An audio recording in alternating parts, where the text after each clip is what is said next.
L'ex pornostar Brigitta Bulgari era attesa domani sera a Oderzo per una festa di Capodanno, ma al sindaco l'idea non è piaciuta. Festa sì, ma senza l'attrice. Ed ora Capodanno ad Oderzo che si divide tra la festa in piazza organizzata dal comune e quella invece al palazzetto, che avrebbe dovuto avere come star Brigitta Bulgari, l'ex pornostar protagonista del DJ set. Sentiamo.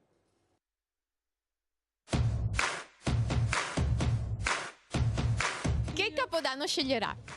Metà lavorare e metà andare a divertirsi al Palasport di Oderzo. Io sceglierei quella di davanti all'ex pornostar. Purtroppo il desiderio di ballare sui dischi dell'avvenente Brigitta Bulgari non sarà esaudito. L'ex pornostar, attesa al Palazzetto dello Sport di Oderzo per il Capodanno giovane, dovrà cambiare i suoi programmi per la notte più lunga dell'anno.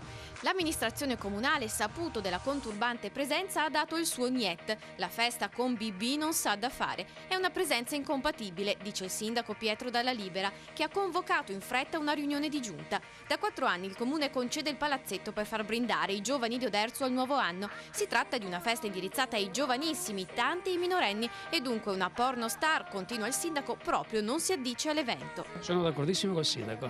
Dunque o Brigitta resta a casa o il comune revoca la concessione del palazzetto, ha minacciato il primo cittadino. Stiamo prendendo adesso degli accordi col comune, stiamo valutando la situazione. Ma l'organizzazione, suo malgrado, ha dovuto fare dietrofront e in una lettera già protocollata ha promesso che Brigitta B non ci sarà e il paese si divide. Il mondo è bello perché è vario, per cui è giusto che ci sia un Capodanno in piazza e uno anche con Brigitta. Potrei anche appoggiare il sindaco. Se è per quello che ha fatto, la sua professione, cioè questa non è una limitazione, se vuole evolvere in altro, non cominciamo anche noi a fare le discriminazioni, no? La gente mi chiede chi è.